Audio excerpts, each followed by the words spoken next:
I hope that we can live up to the music. That was definitely a lot.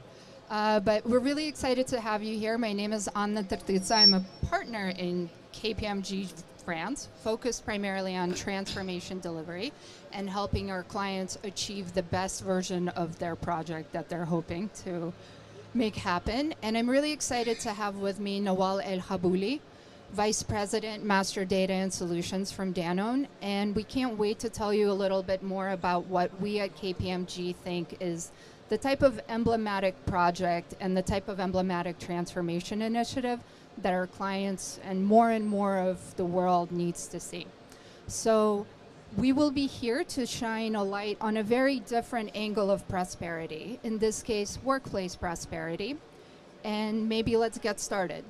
So Danone stands for a lot of things, and with One Planet, One Health, Danone is a company that definitely has a very bright and a very positive social agenda.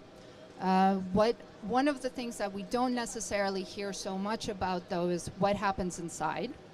And Nawal, I wanted to ask you, so tell us a little bit more about how Danone is taking the same focus on communities, the same focus on putting the human at the heart of what they do, and bringing that to the workplace. Thank you, Anya. So thanks a lot for being here today. So as Anya just introduced, it's true that Danone has very strong and powerful brands.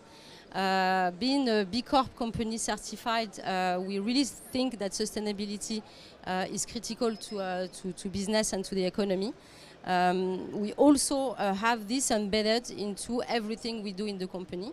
And when talking about people and Danone's commitment, this is super important to them. But sometimes it happens that Danoners will overcompensate this commitment and will overcompensate the lack of roles, responsibilities that we might have, the disconnected systems, and the diversity of the way we manage our master data and our data in general. So we launched a study late 2019, early 2020, to try to deep dive a little bit more, understand what are currently the pain points that we have, and how we could, as a company, address the Danone's experience across the different services we provide. So we did this deep dive. We came back with an idea to make an evolution of our business services. So we leveraged the strength of our previous business services that were pretty organized in silo and in functions, but with a very strong expertise. And then the idea was to make this evolution into a new operating model that we called integrated business services that will really look at the Danone's experience, the services we provide end to end with cross-functional teams. So with teams coming from finance, from IT, from purchasing, from HR, and bringing them all together in a global organization locally with a local footprint and having this global and local footprint. Perfect, thank you. So there's a very interesting notion at play here, this notion of a responsible global business services organization, but that is just a step to a bigger and broader transformation, and one, again, that puts humans at the heart. So Nawal, when I started this, I mentioned that your title was Vice President, Master Data and Solutions. We know that's not necessarily a title that we see a lot of in the marketplace. In fact, I think you may be very unique in that.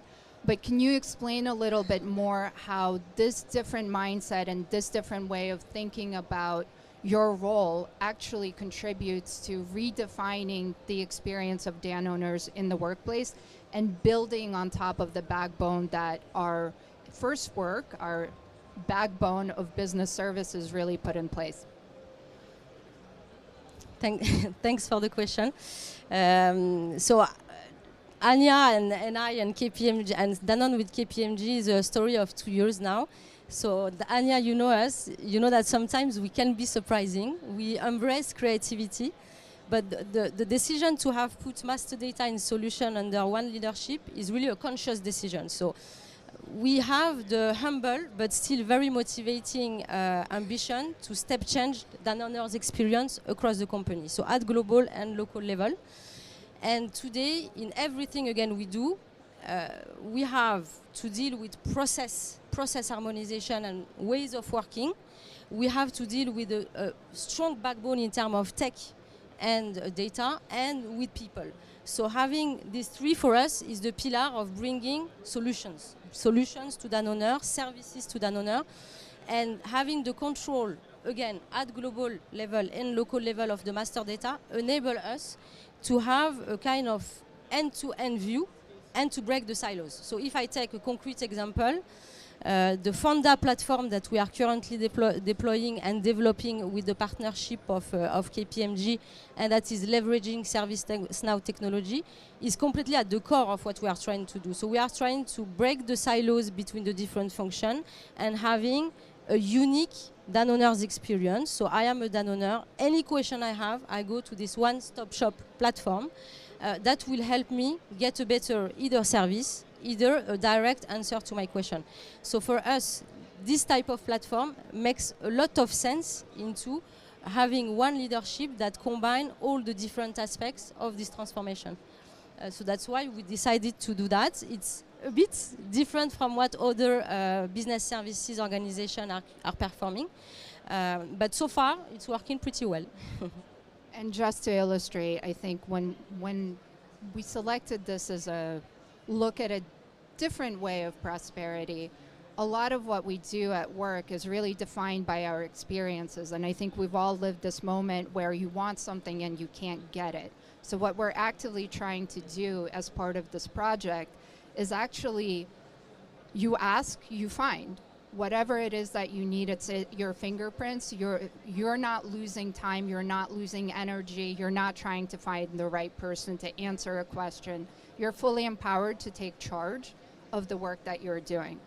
Obviously, we didn't just get there. It's been 2 years and many, many interesting adventures, many hard nights along the way. But Noel, with the hindsight that you have now, and given everything that we've seen and everything that we've experienced, are there any really key pivotal moments that stand out, anything that you could have done differently, or anything that, you know, in 15 years looking back, you'll say, aha, I wish I would have done that a bit better? Yeah, so before going to the 15 years, maybe just looking back at the 2 years that we have, where part of it were very, let's say, study mode, design, understanding, finding the right use case we need for the company. COVID hit us during the project and during the study before we really actually started to implement. And this really highlighted the value that we could bring and enabled us to enrich the use cases we have and to enrich the solutions and the services we'll bring to the company. But at the same time, we understood that, because today, before we had the tendency to design a perfect solution and implement. After having lived the past 2 years, we understood that it's better to go fast. We go fast, we design, we answer to a need, we learn, and we continuously improve. So for us, this is really a shift of mindset, because you cannot just to tell people stop being perfect. They are trying their best to be perfect, but it's really, we have to go as fast as possible, we implement, and then if we do mistake, we correct, and we continuously bring content and continuously bring new capabilities to the different markets. And obviously some markets like China are different than the markets in America. This is a fact. And we have to consider that in the way we implement, we design, and we bring solutions and services to the organization. And this led us to the continuous mindset program that we embed completely in our integrated business services, and all our Danoners working into this organization go through a Lean Six Sigma certification. So most of them yellow belts, some of them, depending on their motivation, their profile, their job, will go through the green belt training, and some will go to the black belt, again, depending on the jobs they have. So the past 2 years enable us to again find end-to-end solutions to step change, improve, simplify Danone's experience, and bring new prosperity to Danone. And I think that word solutions is really key. It's not about something that's perfect, but it's about something that's really addressing a specific need, a specific desire, or a specific opportunity. So we've already done a lot, maybe not as much as we would have hoped to, but what's next? What's coming? What's on the horizon? What should we be excited about other than the fact that all of our answers will be answered by Founda? Yes, most of our answers.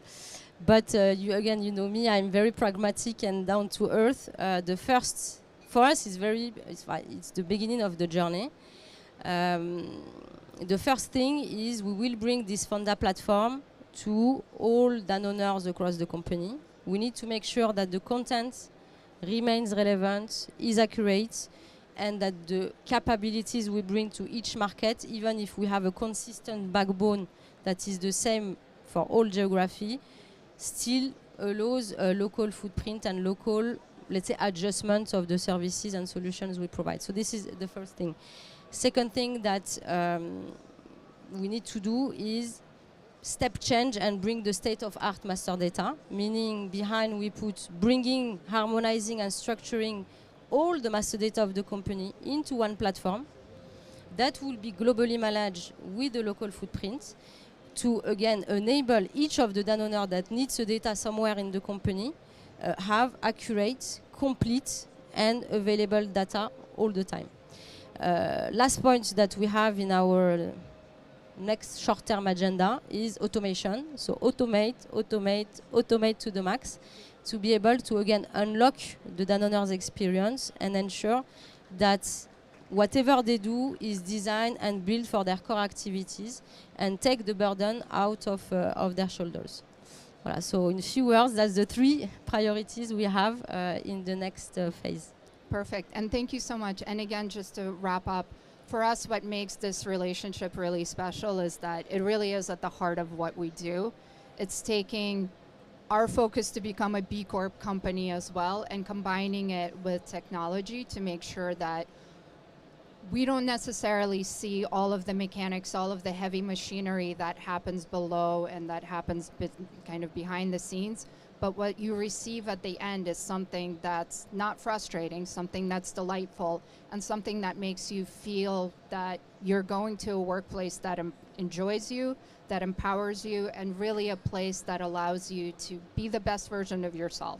Maybe that's a little idealistic, but we hope that if we shoot high, we'll make a measurable impact. So yes. I think that was all. Yes. We are a bit dreamers, but I'm sure we will get there at some point. Yeah. So if you guys have any questions, we're here for the next 7 minutes or 8 minutes. It's hi.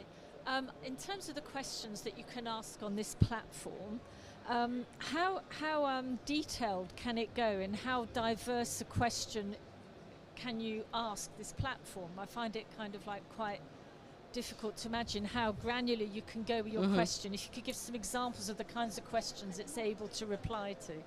So it can go.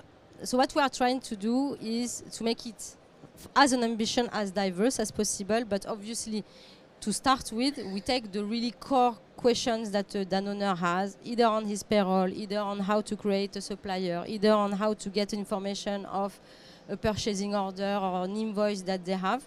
Because today, again, across the company, you have so many systems that sometimes it feels a bit challenging to find like in 5 or 2 minutes the question you have. And we don't want our services team to spend time answering, let's say, a basic question on where is my invoice and what's the status and so on. So the main focus, the first step will be to answer typical question a Danoner has when they arrive in the company. I arrive in the company, where do I find my onboarding? How can I get a laptop for my N-1? How can I get basic training? So all of that will be covered across the first phase of the platform. Then you can have content. For instance, I'm somewhere in a country, because we have at the same time ambition to standardize the way we manage the data, for instance, how I create a vendor, a customer, a product, what are the basic information a product should get consistent across the company. So this type of normally easy information should be available. After, we will see in 1 year, 2 years from now, and the idea is really to expand that to all the functions of the company, so that any service organization, even outside of integrated business services, could leverage this platform to serve as much as possible the customer, which is the Danone in front of them. And I think maybe just to add, it's really about it was a great question, but if you think about when you're at work, the things that make your day annoying or that damage your experience or that drive a positive experience are when your flow of work is seamless. So we very strategically look at the actual flow of work. So what are the number 1, number 2, number 3 questions that people in doing their jobs actually need answers to? But then we also look at them as a human being and try to anticipate their work events, their life events, other things that, you know, if you're having a baby, you don't want to spend 15 minutes looking for an HR person, talking to 10 different sources to understand what your maternity leave is. You just want the information available to you because you're in a time of stress. So that's what we're trying to address with this. What takes the noise out of the system, but what also makes me feel like I want it, I have it. And just to complete, the challenge we will have to make it sustainable is that the content is always as much as accurate as possible, because at the end of the day we are pretty confident for the next 2 years, but then if I come back 15 years from now, will this platform be super used at Danone? I hope so, but that's what we consider when we talk. I was talking about process, system, tech, and people and organization, because all of these three needs to go together if in 15 years from now we want this platform to be the backbone of the company and the people experience. Any other questions? Are you planning to use like the experience you got from developing this website to later on develop a platform that in the same way will answer all the questions from a customer or an outsider of Danone company? That's the dream. I guess. Yeah, again, that's the ambition we have. We start by enhancing our people's experience, but obviously we are also leveraging the solution Coupa for suppliers, and that will be the ideal, is that suppliers, customers, and our Danoners are using this platform to interact with Danone and have a seamless experience. Anybody else?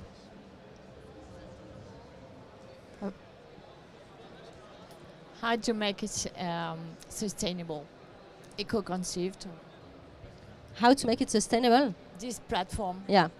So we are thinking today. So we are today at the beginning of the journey. But we strongly believe that to make it sustainable, we need to implement the organization that will maintain and be accountable of making sure that every year the content is up to date, because at the end of the day the content is so coming from so diverse source. So it's coming from HR, from procurement, from IT, from whatever. So sometimes people will do it, sometimes they won't, sometimes they will feel accountable, sometimes they won't. We strongly believe that we need an organization inside this integrated business services accountable of the accuracy of the content, having strict KPIs to make sure that on a quarterly or yearly basis the content is accurate, having at the same time implementing surveys, and we have a way to automatically check the content. So are people liking the content? Do they find it relevant? So this is the type of KPIs we track, and service line or service by service we will be able to monitor to say, okay, maybe procurement have a little less relevancy in their content, so we have to do something. But we strongly need to embed that into the operating model and the organization. Thank you. And maybe just to add to that, I think we talk a lot about it, but one of the ultimate drivers of sustainability is usability. And with that, also the empowerment of people to actually add comments, to actually find the information that we want. If you think about Google, oh my God, when I was in college, when Google started, nobody really knew how Google was going to work. And when we say that we want to be dreamers, it's not that we want to replicate Google, but we want to learn from the same philosophy and we want to apply it. If you go there and you have a question and you find an answer, the next time you have a question, you go there and you look for it again.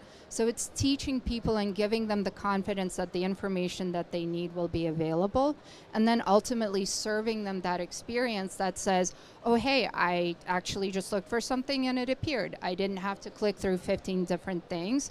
Or, even helping them in better articulating their need with chatbots and with other AI that's currently being built into what we're thinking about. And just maybe a last comment on the Google-like approach, because we discussed that internally a lot, and we get inspired a lot by the Google platform. Very simple, same look and feel everywhere across the world. And this is what we have with Fonda. So you go to China, Americas, or France, you will have the same. Fonda, you like it, you find it. The countries are allowed to translate, you find the tagline, so you find it, you ask, you find, but the Fonda is not translatable. The look and feel is the same, but the content is designed locally. Because again, China, US, and France have different needs, different realities. But we got inspired a lot by Google, obviously, and we try to be as good as them. And maybe just a finishing thought, even walking around here, we saw some ideas where we're like, okay, next stop, no chatbot, video agent. So I think we're looking forward to that. That's the continuous improvement, yeah. Thank you. Thank you so much. Thanks.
morning and welcome to this keynote to present the power purchase agreement activities. So my name is Meissa Toll, so I'm partner at KPMG and I am leading these activities. So with Pierre Accard from Equinor, which is one of the key players on the energy market, we're going to present to you and share experience on PPA. So very quickly, I will go through the slide. So I have to, like that, okay. So I have presented already myself and Pierre. So power purchase agreement means one of the key activities most of the, global actors on all industry are using to decarbonize their electricity consumption. The reasons are very simple. The first one is, of course, this will allow, by signing a contract of 15 or 20 years, to stabilize, all the financial activity and hedging of the energy. This is number one. Number two, of course, this is one of the key elements which allow companies to reduce their carbon emission, because the electricity they are buying are green electricity. And of course, they will hedge in a long term all the price fluctuation, because it's a fixed price most of the time. And on the other hand, they of course limit all, the availability of energy. It's secured, okay? You can secure your availability of energy down the road. And to do that, we are combining several, energy and ESG benefits, of course, in order, to set up this type of contract. Of course, you can have the same, the results which can comparable with what we call the certificates, but certificate is only virtual. By PPA, you are implementing a contract where you buy green energy on a long term with the developers. And I will show you how KPMG are helping our client to set up this type of project. So, first of all, very quick explanation. You have three types of PPA. There is what we call on-site PPA. What does it mean? It means that if you are industrial, the developer can come and install solar panel on your site, produce electricity and sell it to you. You can have also what we call physical and off-site PPA, where the electricity are produced somewhere else and are sent to your location in order for production. And you have what we call virtual PPA. Virtual PPA means there is no physical link between the provider and the customer, but it's only on contract in order to make sure that they receive the right quantity of electricity green. KPMG helps the client to run this type of journey on several steps. First of all, we help our client to prepare their case. Do they have to do on-site, off-site, in which country? What is the global consumption? What is the consumption curve? All the key questions are asked in order to make sure that we have the right selection. After having do that, we have to analyze, depending on the market we are talking about. Most of the time, this type of projects are global. Okay, it's in Europe, but also in Asia, America. And we have to analyze, depending on the client footprint, what is the best way to conduct the project. And of course, we do what we call the market sounding. It means that we go to see the developer and to present the case, to say, look, this client would like to do this and this. This is the footprint. Are you interested, yes or no? What are the conditions? Once we do that, we have, a panel and a project, and we make the sourcing strategy to mean that what are the developers with which we would like to work. And we then send an RFP in order to select the developer And after having selected the developer, we set up a contract and we implement the project. So to do that, of course, we need several skills and competencies. I mean, the skills are, of course, knowing the PPA, but it's also about contracting.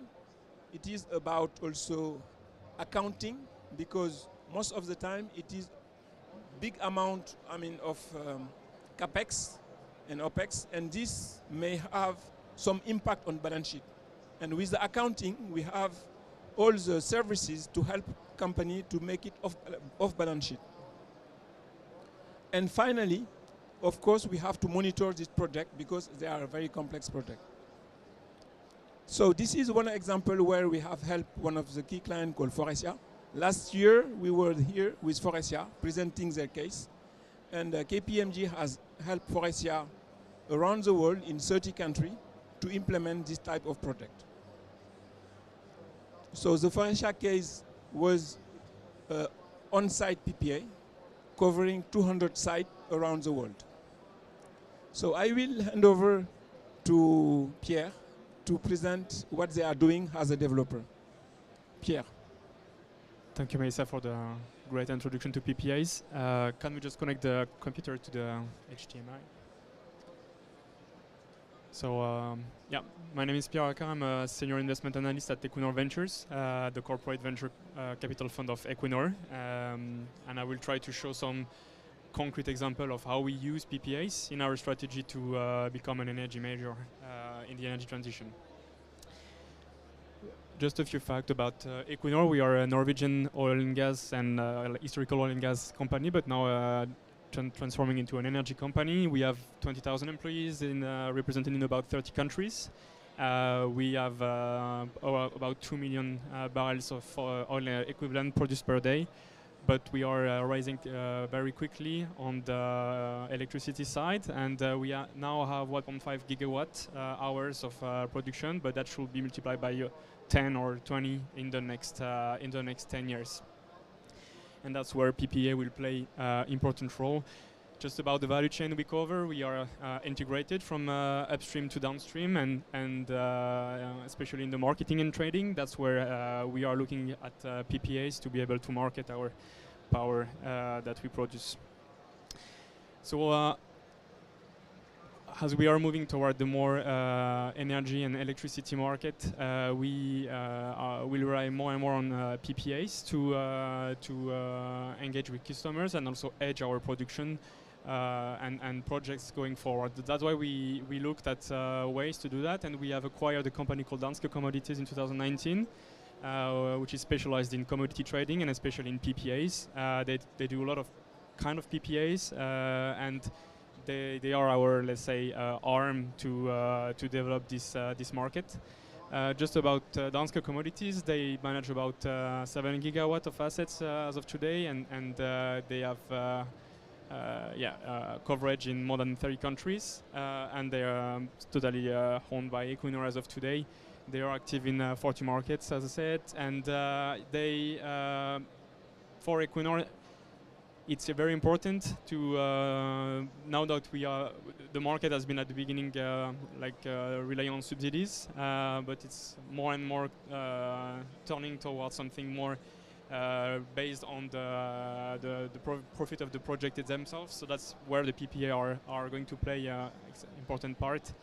And we have a few examples of what Danske Commodities has been doing in the last 2 years. For example, Dogger Bank, which is our biggest project in the North Sea with 3.6 gigawatt of offshore wind. They have negotiated a 50 years PPA for the first 3 stage of the project, and they're also looking at project more short terms like with Corey Group and WPD in Germany and in the UK. So for Equinor, the vision is that in the future we will rely on a portfolio approach of PPAs, and that will help us to hedge against the risks, and also help us also to finance the different projects we will try to develop in the new renewable space. just wanted to end up on the more opening slide, and as you all know, the market, the energy market, has been extremely volatile. And this is gas price over the last 2 years, and this is for us a kind of important part of why we should do more PPAs in our energy in the energy space, because for a player like us, it will help us to hedge against this kind of volatility. It will also help our clients to hedge against this kind of volatility, and with everything happening, there's a lot of uncertainties on the future in the energy market. So we strongly believe that PPAs will be a key part of making a stable and let's say profitable for everyone energy market. So yep, thank you, and now open for questions. Thank you, Pierre. So if you have any question, do not hesitate. We can clarify some point.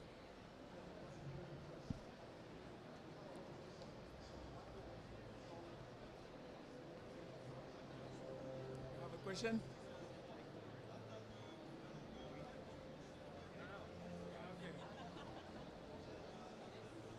Okay.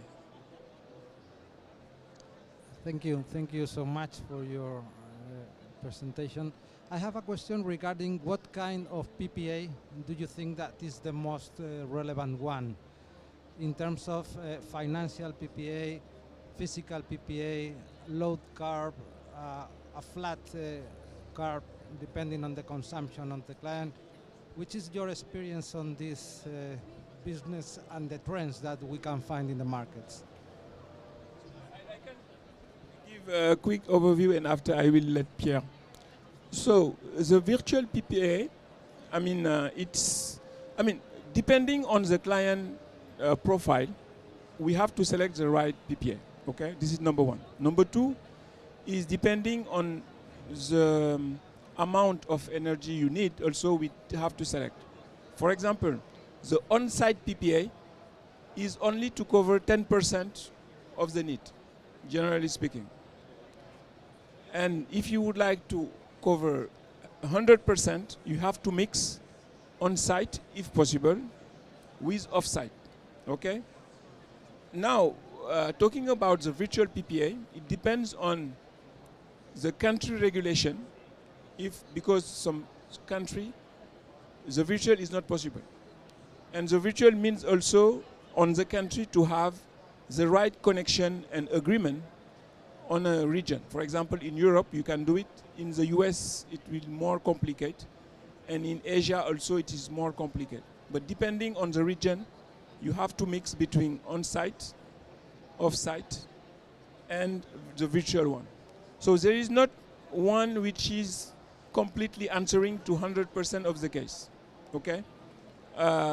Before going to Pierre, what we have to tell also is, in terms of financial agreement, for each of the contract, it is a negotiation depending on how do you want the contract to be connected. For example, do you pay as produce or you pay as you consume? Do you have the possibility to re-inject what you do not consume to the network, to the grid? You have several questions which will help you to shape the financial effectiveness of your contract. Pierre? So, as we said, we use Danske Commodities for this kind of this technical question. I won't be able to answer that, but what we see is that PPAs are becoming more and more complex. It will be extremely, I think we are going to see new form and new type of PPAs being developed in the future. And from a venture side, that's where also we are looking for new business model, new startups. And that's where we think there will be a lot of innovation. What we call PPA in the electricity was we used to call long-term contract in the gas market. It's not that, it's different because the market is different, but the concept is a bit the same, and so it's just adjusting to the different source of productions and how do you hedge that. But so yeah, I don't know if I answered your question, but that's the way we see it from a venture perspective. And if you want more details, we can connect you to the people in Danske Commodities or Equinor. That would be the best to answer that. what is really very important, as I said before, is really depending on the client footprint, where they are located, which country, which region, what will be the best framework depending on this footprint. This is a very strategic analysis in order to make sure that we take the right decision upfront. Because you do not have between two contracts and two countries or two companies with different footprint, it's completely different the way you would like, to shape the contract. Now, the good news also is, as has been said by Pierre, I mean, all the developers, right now you have something like 30 big developers like Equinor in the world. And you have the regulation which is on the right level to push companies to go to green electricity. And you have the offer from the developer which are very strong. And the new program in wind or solar are pumping up. The investment are huge.